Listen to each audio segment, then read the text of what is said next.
Hi guys! So, mag-rate tayo ng mga sponsor ni Lynn. Ay, ng mga ballpen na binigay sa kanila.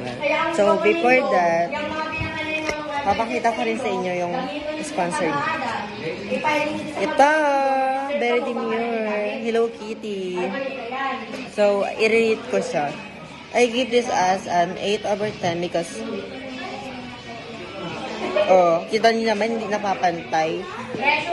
Pero ito yung pinakamaganda sa kanya. Tumutunog.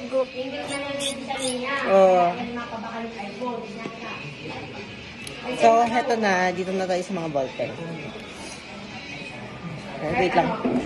Ay, wait lang. Before that, binigyan ako ni Leonard ng correction tape. And kung kamay diyan ka, paano? 1, 2. Alam niyo, ganito kasi yan. Di, ganito nga kasi yan. Dahil kung sa pag-ano sa inyo. Wait. So, ayun na. Nakompleto ko na siya. So, first of all, this. It's from Lionel, sponsored. And it's called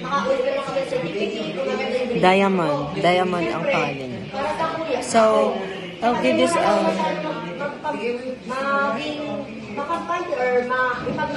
out of 10 because look, it's super matala, but good for rating, but it's not good for me.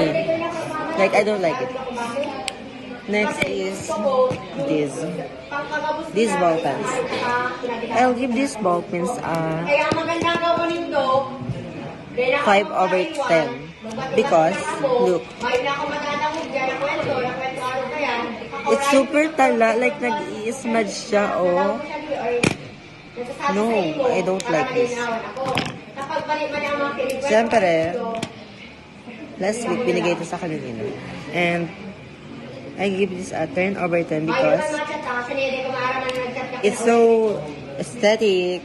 Like, tapos, sisipit mo pa siya dito, Wait lang.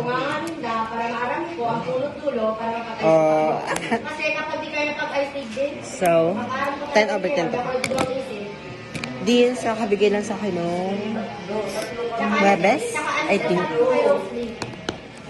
Here. It's super, I gave this a 6/10. It's just like the others. Nawawalan siyang tala guys sa sa kamay.